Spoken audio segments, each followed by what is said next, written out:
간소하게 입었습니다. 그래서 좀 이 부분에 대해서는 좀 양해를 먼저 부탁드리겠습니다. 저는 화성시 지금 아파트를 보시면 그 참 주차가 굉장히 큰 문제라고 지금 생각하고 있습니다. 보시면 저희 지금 제가 살고 있는 반월동 이편한스당인데요. 지금 아파트 주차 현실입니다. 지금 사실 매년 그 입주민 차량들 등록 차량이 증가하고 있고 주차 공간이 계속 부족하고 있습니다. 이면 주차, 코너 주차 모든 걸 다 활용해도 이 공간 자체는 이제 거의 한계에 도달했습니다. 매일 입주민 간의 싸움, 관리사무 싸움이 매일 일어나고 있습니다. 그래서 공동주택에 저희가 과연 적정한 주차 비율, 세대 수 대비해서 주차 비율이 어느 정도가 최적인가를 한번 좀 따져봤습니다. 이게 지금 보시면 2015년 입주 기준인데요. 저희가 100%는 다 화성시 아파트를 조사한 건 아니고요. 일단 동구 쪽, 동탄 2, 그 다음에 이런 동구 쪽 아파트를 다 조사했습니다. 조사한 결과 실제로 데이터를 보게 되면 주차 비율이 세대수 대비해서 1.5 이상이 되어야지만 굉장히 적정한 주차 수준이다. 즉 코너 주차나 이면 주차가 할 필요가 없습니다. 그런데 거의 건설사들은 이 분양가가 올라가기 때문에 1.5 이상을 거의 유지를 하진 않습니다. 보통 1.2, 가장 많은 지금 보시면 1.2가 지금 거의 한 25개 아파트 정도를 포함하고 있습니다. 거의 대부분의 아파트가 1.2 정도 수준이고요. 최근에 그 분양을 한 병적 아이파크 캐슬도 약 1.2 수준입니다. 즉 거의 대부분의 아파트가 지금 아마 15년 이전의 아파트는 아마 더 심각할 수준이라고 저는 생각하고 있습니다. 거의 대부분의 73.6% 정도가 지금 주차 공간이 굉장히 부족한 아파트로 지금 볼 수가 있습니다. 그래서 과연 그러면 공동주택에 우리 아파트의 주차 공간을 충분히 확보할 수 있는 방법이 뭐가 있을까를 한번 좀 생각을 해봤습니다. 둘러를 봤더니 장애인 주차 구역의 공간들이 많은 공간들이 좀 비어 있었습니다. 과연 이게 어느 정도인가를 한번 좀 저희가 조사를 해봤습니다. 일단 화성시 법정 기준에서는 화성시 조례에서는 주차장 설치 및 관리 조례에서는 4% 이상을 장애인 주차구역으로 전용 주차구역으로 설치하게 되어 있습니다. 일단 다음 장을 보시면 저희 그 반월 나노시티역 신동탄 이편한산 아파트의 37일간을 저희가 조사를 했는데요. 장애인 주차구역에 주차하는 대수입니다. 기록이 날짜로 했는데 실제로 제일 많이 주차하는 대수가 1.5%를 넘지 않습니다. 보시면 저희는 화성시에서 요청하는 거는 지금 4%대를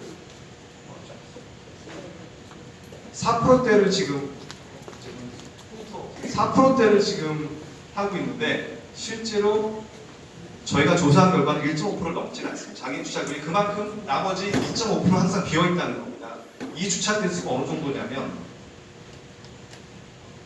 죄송합니다. 배터리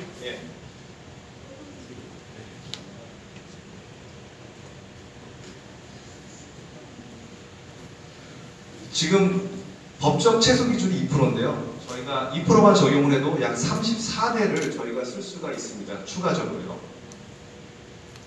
그런데 제가 그래서 경기도는 과연 28개시, 즉 3개 군이 3개 군을 제외하고는 28개 시에 대해서 장애인 주차 전용 비율을 어느 정도로 가져가는지 한번 조사를 해봤는데 일단 2%를 갖고 있는 데가 6개시고요. 2.5%가 1개십니다. 파주시 하나 있고 그 다음에 4%가 15개시고 그리고 4%를 갖고 있는 시가 저희가 화성시를 포함해서 6개시입니다.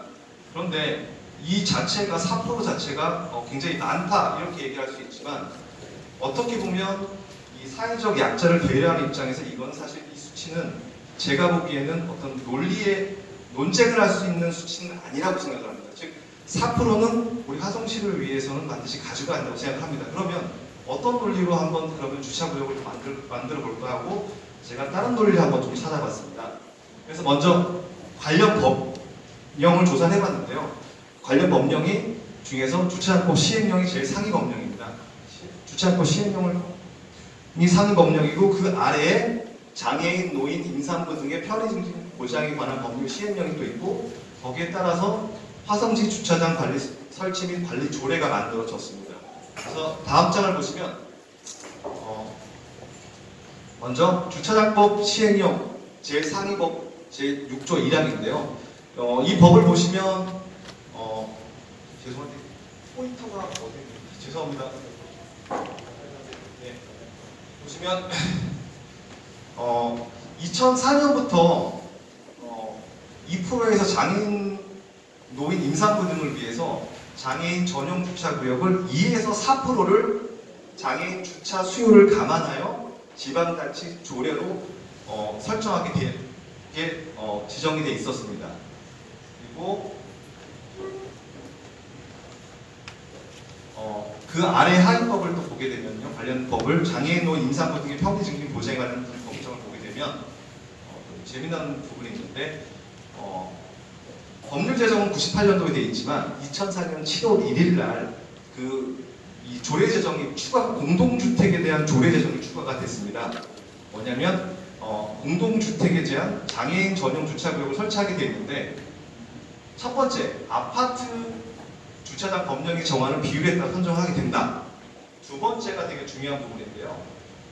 아파트에 입주한 아파트 같은 경우는 장애인 가구의 동별 거주 현황 등을 고려하여 설치할 수 있다라고 이 부분이 신설이 됐습니다. 이 말은 어떻게 해석하게 되면 입주한 후에는 장애인들을 고려해서 탄력적으로 장애인 주차 비율을 고려할 수 있다는 의미로 좀 판단할 수가 있거든요.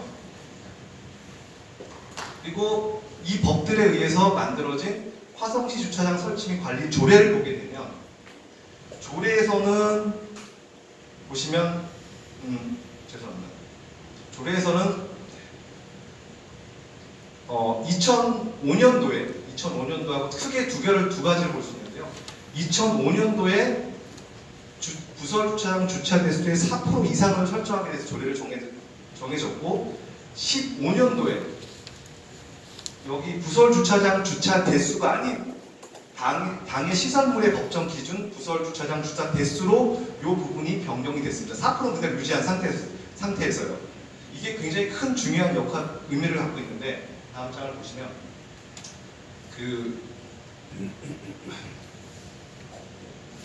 2005년과 15년 요 사이에 보시면 화성시 조례 기준에서는 부설 주차장 주차 대수의 4%고요. 15년 좀 재미없는 내용이지만 보시면 15년 이후에는 당의 시설물의 법정 기준입니다. 법정 기준 부설 주차장의 주차 대수의 4%입니다. 이게 어떻게 바뀌냐면 저희 아파트를 기준으로 했을 때 보시면 60제곱미터 이하가 302세대입니다. 0.71대를 곱하게 되고요.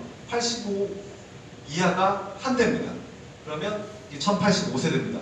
법정 기준의 주차 대수는 1297대입니다.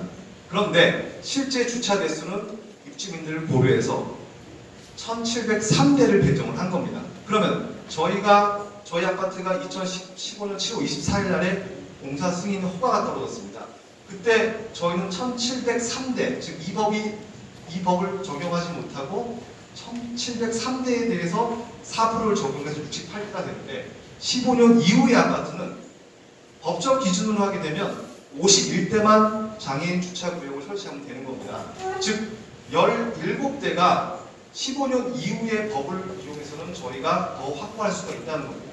굉장히 큰 부분이거든요. 즉 현재 바뀐 조례로 저희가 조례를 적용하게 된다면 기존에 15년 이전에 공사 승인을 허가를 받는 아파트 같은 경우는 최소 1% 이상의 주차 공간을 초과 주차 공간을 확보할 수가 있다는 겁니다. 저희가. 그리고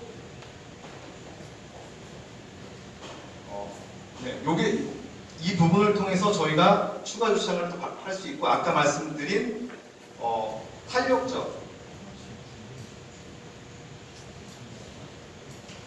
즉 아파트 전용 입주한 아파트의 장애인 가구의 동별 거주 현황 등을 고려해서 추가적으로 저희가 탄력적으로 아파트 장애인 주차 구역을 운영할 수 있을 거라고 생각을 합니다. 그래서 결론적으로 제가 말씀을 좀 드리면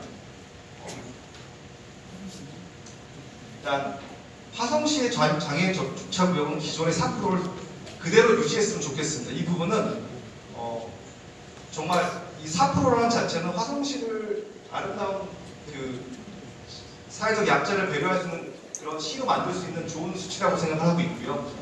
그 대신 화성시 모든 아파트에 최신 개정의 주차장법 조례를 소급 적용하게 되면 저희가 1% 이상의 추가 공간을 확보할 수 있고, 추가적으로 입주한 아파트에 대해서 장애인 가구의 거주 현황을 고려하여 주차 개수의 법률 최소 비율 2% 이상으로 탄력적으로 운영을 하게 되면 여기서 또한 저희가 0.5에서 1% 정도를 추가적으로 확보할 수가 있을 거라고 생각을 하고 있습니다.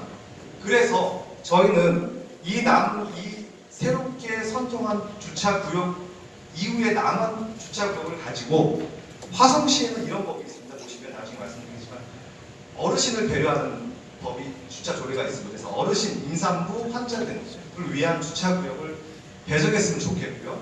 그 다음에 전기차라든가 플러그인 하이브리드에 대한 주차 구역을 추가적으로 배정을 해서 화성시에서 이런 주차 구역에 대한 도색이라든가 행정적인 지원을 해줬으면 좋겠습니다. 그래서 화성시가 정말 우리는 이 4%를 바꾸는 게 아니고 최고의 법정 기준을 적용해서 정말 사회적 약자를 배려하는 정말 아름다운 도시가 될 수 있도록 홍보할 수 있게 홍보를 하고요. 그리고 두 번째는 지금 조례에 아까 주차장 조례를 보시면 어르신 주차구역 설치 기준 등이 있습니다. 근데 사실 아파트에서는 보기 힘들거든요. 지금 주차장도 모자라는데 이걸 설치하기 힘듭니다. 그런데 이런 장애인 주차구역을 새롭게 탄력적으로 운영하면서 남은 주차 공간에 대한 부분에 대해서 우선적으로 어르신이나 임산부, 환자 등에 대한 또 추가적인 사회적 배려가 필요한 분들을 위해서 주차구역을 배정한다면 정말 그 어른들을 공경하는 효의 도시로 또 더욱더 발전할 거라고 생각하고 있고요. 그리고 추가적으로 남은 공간은 우리가 미래를 준비해서 전기 차량에 대한 주차구역. 지금 같은 경우는 아파트 같은 경우는 보시면 15년 이전의 아파트 같은 경우 사실 주차장이 모자라다 보니까 전기 차량에 대한 주차구역을 배정하기가 굉장히 힘든 부분입니다. 그런데 이런 부분들을 통해서 저희가 조례도 지정하고 추가적으로 전기 차량 주차구역을 배정하게 되면 아마 정부 정책도 마찬가지로 2025년부터는 어떤 전기차 활성화 대책을 좀 많이 준비하고 있는 걸로 알고 있습니다. 거기에 대해서 저희도 어떤 미래를 준비하는 혁신 도시가 될 거라고 생각하고 있습니다. 참고로 저도 좀 놀랬던 부분인데요. 저희 또래의 지방 사람들이 생각하고 있는 화성시에 대해서 한번 제가 조사를 해봤습니다. 뭐냐면 살인의 추억, 제일 먼저 떠오르는 게 살인의 추억을 생각하시다가 16년 전 영화인데 그때 보시면 송강호 짜장면 먹는 장면, 발차기 이걸 제일 많이 생각하고 있고 이걸 통해서 뭐라고 생각하냐면 경기도 중에서 농가 밭이 제일 많은 도시라고 생각을 하고 있습니다. 또 한 가지는 이 범죄가 아직까지 살인의 추억을 보면 아직까지 범죄를 실제로 검거하지 못하고 이제 영화가 종료가 되는데 그렇다 보니까 범죄 검거율이 되게 낮은 도시로 생각을 하고 있거든요. 조금 이런 아직까지의 이런 이미지를 화성시가 갖고 있는데 좀 더 이런 부분들을 홍보해서 저희가 사실 경기도 중에서 6번째로 인구가 많은 도시입니다. 아파트도 많고 기업 연구소도 대기업 연구소 2개나 있습니다. 삼성전자 반도체 연구소라고 현대자동차 남양 연구소도 있고요. 이런 연구소들 이런 것들을 홍보해서 정말 첨단 도시라는 거를 방송이나 이런 걸 통해서 좀 어필을 좀 했으면 좋겠습니다. 경청해 주셔서 감사합니다.